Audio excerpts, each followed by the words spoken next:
नमस्कार। आज हम इस ऑनलाइन क्लास में बीए सेकेंड ईयर यानी बीए भाग 2 के हिंदी विषय के साथ हम प्रस्तुत हैं। आज हम आपको बताएंगे डॉक्टर राम मनोहर लोहिया मध्य विश्वविद्यालय में वर्तमान पाठ्यक्रम की स्थिति बीए द्वितीय वर्ष के आपको हम स्पष्ट करेंगे। देखिए, डॉक्टर राम मनोहर लोहिया मध्य विश्वविद्यालय में हिंदी बीए द्वितीय वर्ष में हिंदी के पाठ्यक्रम में 2 पेपर होते हैं। एक होता है प्रथम प्रश्न पत्र, जो ये होता है 100 अंक, और दूसरा होता है द्वितीय प्रश्न पत्र, ये भी होता है 100 अंक का। ध्यान दीजिएगा, बीए भाग 1 में आपने बहुविकल्पीय प्रश्नों का उत्तर दिया है, लेकिन बीए भाग 2 में आपके लिखित परीक्षा होगी।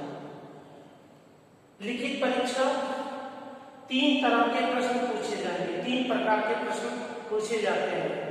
पहला होता है अति लघु उत्तरीय प्रश्न, दूसरा होता है लघु उत्तरीय प्रश्न,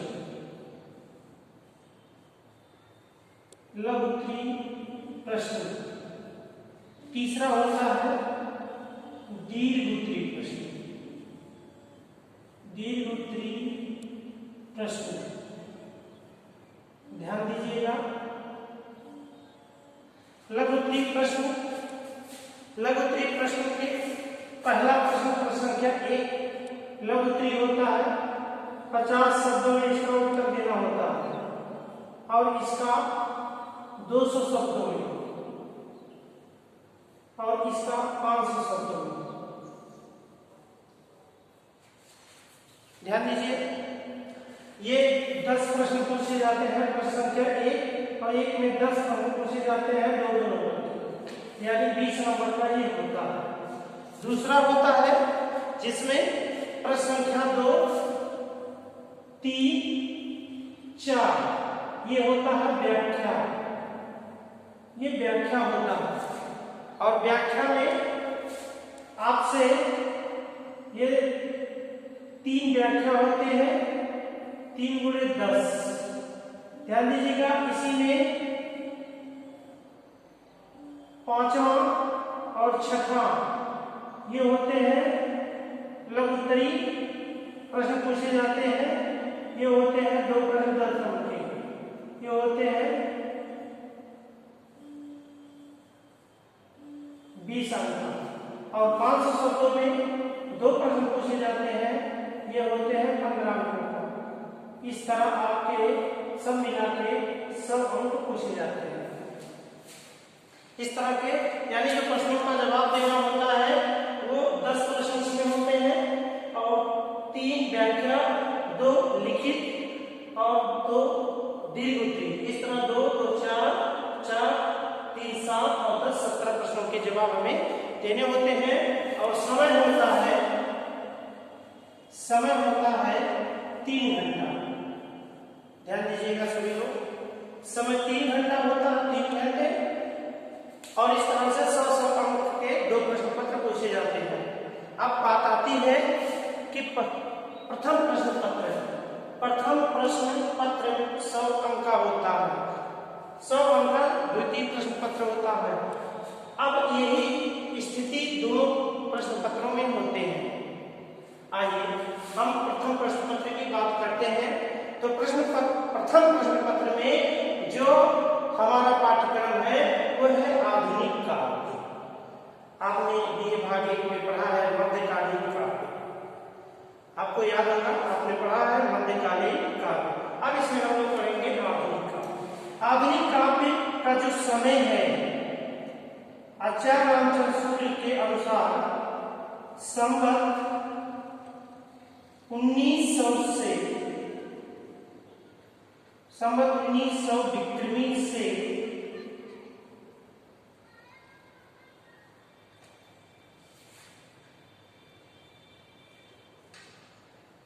आगे,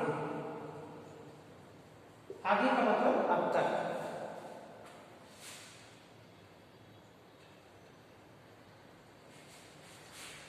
संवत 1900 से आगे। 1900 का मतलब होता है, जैसे हम सन में ले चले, ये होता है 57 घटा देते हैं 53, तो इसे अगर सन में हम समझे तो इसे 1950 ईस्वी से आगे आधुनिक काव्य शुरू होता है। आधुनिक काव्य, आधुनिक काव्य, आधुनिक का नाम आते ही आप ये समझ जाते हैं, आधुनिक में सबसे पहला युग भारतीय युग है। कौन सा युग? भारतीय युग। पहला आता है भारतीय युग, जो युग प्रवर्तक भारतीय हरिश्चंद्र जी के नाम से जाना जाता है। उनके जन्म से ही इस युग का शुरुआत माना गया। दूसरा होता है द्विवेदी युग। द्विवेदी युग भी आचार्य महावीर प्रसाद द्विवेदी के नाम से चलता है। इसका 1800, इसमें ध्यान दीजिएगा, 1800 हमने इसमें आपको गलत लिख दिया था, ये 1950 में बल्कि 1850, ये 1850 ईस्वी। और फिर द्विवेदी युग शुरू होता है, हम शुरुआत बता रहे हैं, इसके बीच का समय, उसके पहले का समझिएगा। द्विवेदी युग का जो समय शुरुआत है वो है सन 1900 ईस्वी। शुरुआती समय बता रहे हैं, यानी 1850 से 1900 तक भारतीय युग, और 1900 से तीसरा छायावादी युग। छायावादी युग 1920 से 1920 ईस्वी से शुरू होता है। फिर चौथा शुरू होता है छायावाद के बाद भारत। वैसे तो छायावादोत्तर युग करके छुट्टी ले लिया जाता है, लेकिन छायावादोत्तर युग में भी हम आपको बताएंगे भारतीय युग, द्विवेदी युग, छायावाद। छायावाद के बाद प्रगतिवाद। प्रगतिवाद ये होता है 1936 ईस्वी से। इसके बाद होता है प्रयोगवाद। प्रयोगवाद, प्रयोगवाद 1943 ईस्वी, तार सप्तक के तार सप्तक से। इसके बाद शुरू होता है प्रयोग के बाद नई कविता। नई कविता होता है 1956 से। फिर आगे होता है अकविता या सठोत्तरी कविता। सठोत्तरी कविता, तो सठोत्तरी कविता, सठोत्तरी का संबंध 1960 ईस्वी। इस तरह हमने इस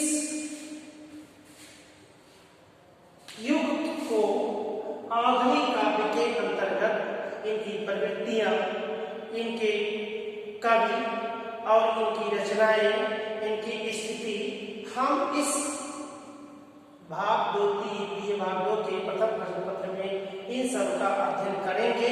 साथ ही साथ हम कुछ विशेष कवियों के रचनाएं, उनके साहित्य और उनके जीवन, साहित्यिक जीवन के साथ साथ उनकी कुछ महत्वपूर्ण कविताओं का भी अध्ययन करेंगे, जिसमें नाम आता है पहला मैथिली शरण गुप्त। मैथिली शरण गुप्त आप जानते हैं, ये द्विवेदी युग के, मैथिली शरण गुप्त द्विवेदी युग के द्विवेदी मंडल के कवि माने जाते हैं। इनकी कविता हमें 5 कविताओं का अध्ययन करना है। आगे जब 5 कविताएं पढ़ाई जाएंगी अगले कक्षा में, अगले वीडियो में आपको बताए जाएंगे, या जब भी क्लास चलेगा तो आपका पूरा कोर्स पढ़ाया जाएगा। मैथिली शरण गुप्त की 5 कविताएं इस पाठ्यक्रम के अंतर्गत अध्ययन करना है। दूसरे जयशंकर प्रसाद हैं। जयशंकर प्रसाद छायावादी हैं। जयशंकर प्रसाद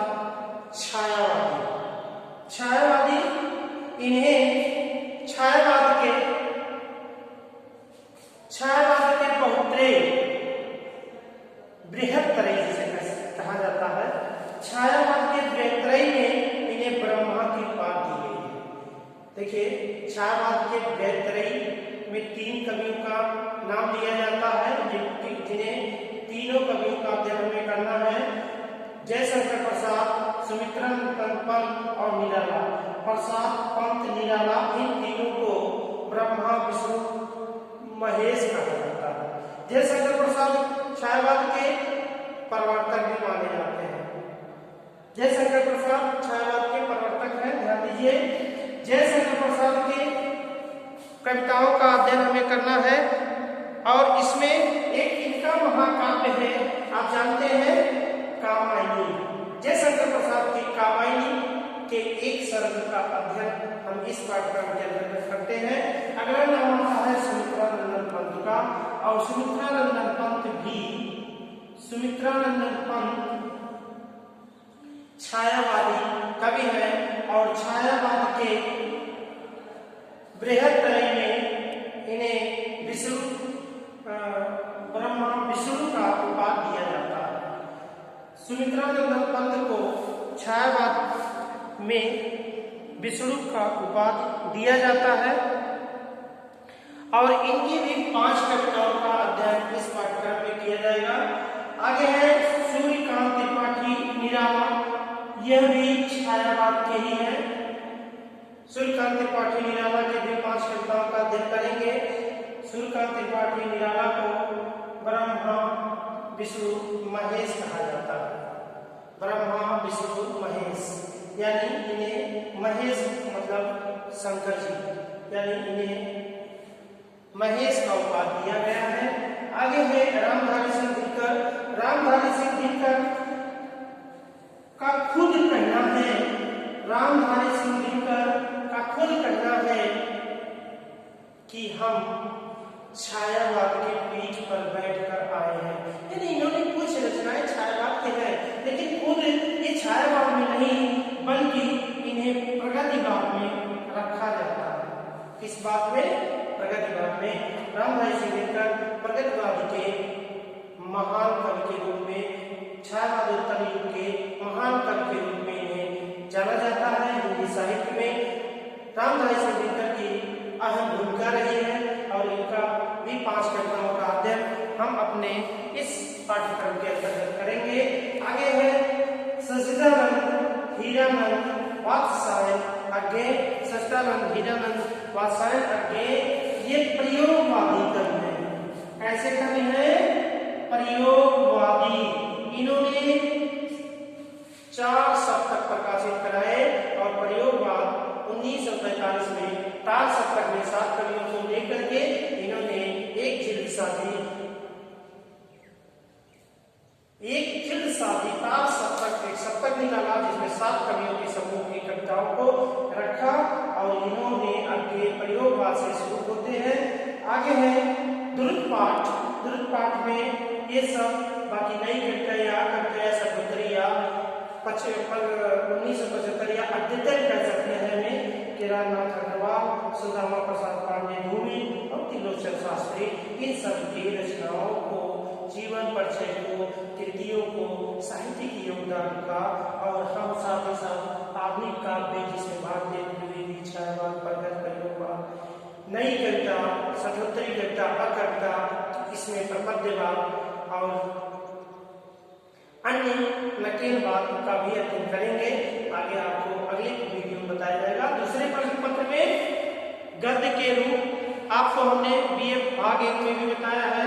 गद्य के 15 रूप होते हैं जिसमें से 5 मुख्य और 10 गौण होते हैं।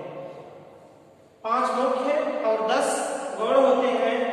इसमें संस्मरण, रेखाचित्र, आत्मकथा, जीवन परिचय, जीवनी, यात्रा, रिपोर्टाज, भेंट वार्ता, अन्य जैसे गद्यों को हम अध्ययन करेंगे और उससे संबंधित रचनाकारों के बारे में पढ़ेंगे। हम अगले वीडियो में बताएंगे गद्य के रूप में कौन कौन से लेखकों को रखा गया है। एक उपन्यास आपको पढ़नी है, देखिए ध्यान दीजिए, 3 किताबें आपको पढ़नी है। 3 किताबें, पहला है गद्य के रूप, दूसरा उपन्यास और तीसरा कहानी। गद्य के रूप, गद्य के विभिन्न रूप है हमने बताया, जिसमें 15 गद्य के 15 विभाग है और 15 में 5 मुख्य होते हैं और 10 गौड़ है। उपन्यास गद्य का ही एक भाग उपन्यास है, कहानी भी गद्य का ही है, लेकिन उपन्यास के रूप में कर्म भी कहीं बल्कि कर्मभूमि लिखा है। कर्मभूमि समझिए, कर्मभूमि, कर्मभूमि उपन्यास मुंशी प्रेमचंद ने लिखा है और कर्मभूमि का हम विस्तृत अध्ययन करेंगे। ये हमारे द्वितीय प्रश्न पत्र के रूप में पूछा जाता है परीक्षा से संबंधित। तो हम आपसे चाहेंगे अगर आपके आसपास कर्मभूमि की उपन्यास की पुस्तकें मिलती हैं तो आप उसे लेकर अध्ययन करें। यदि नहीं मिलता है तो आप अपने YouTube चैनल से भी कर्मभूमि के विभिन्न भागों को आप पढ़ सकते हैं, अध्ययन कर सकते हैं। आगे कहानी है जिसमें हमें 7 कहानियों का विस्तृत अध्ययन करना है। कहानी भी ये गद्य के मुख्य विधा के रूप में है, जिसमें प्रेमचंद की कहानी बूढ़ी काकी और जयशंकर प्रसाद के आकाशदीप कहानी, अज्ञे की कहानी रोज, विश्व रानी की कहानी चीफ की दावत और प्रेषणनाथ की कहानी संवदिया, ये संवाददाता के ऊपर है संवदिया, और अमरकांत का दोपहर का भोजन, कमलेश्वर की नीली झील, और इसमें भी कुछ द्रुत कहानी है जिसमें हमें अध्ययन करना है दूधपाल सिंह, ज्ञानरंजन और शिवमूर्ति का। अब हम अगले वीडियो में आपके साथ प्रस्तुत होंगे प्रथम पाठ प्रश्न पत्र के कुछ इससे आगे की कड़ी में। अब आपसे हम इजाजत चाहते हैं, आपसे लिए इतना ही।